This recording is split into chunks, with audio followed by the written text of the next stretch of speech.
Hello guys and welcome back for another tutorial. Today I will show you how to hide your subscriptions on iOS. And to do so, it's very easy, so let's get straight into it. Now first, open your settings and go to your account. Now as you can see here, if I go to the subscriptions, I don't have none, but if I had some, you will see that I'm not able to disable them or to delete them or hide them basically. Now if I go to the apps too, if I choose any app like CapCut for example, I won't have the option to hide the subscription. So what's the solution?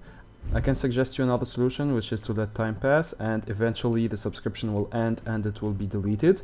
Or you can also require Face ID for some of the apps, for instance here Spotify. So just hold it and then click on require Face ID, and now the app won't show its subscription anymore. So that's it guys, I hope you enjoyed this tutorial. Don't forget to like and subscribe if it helped you.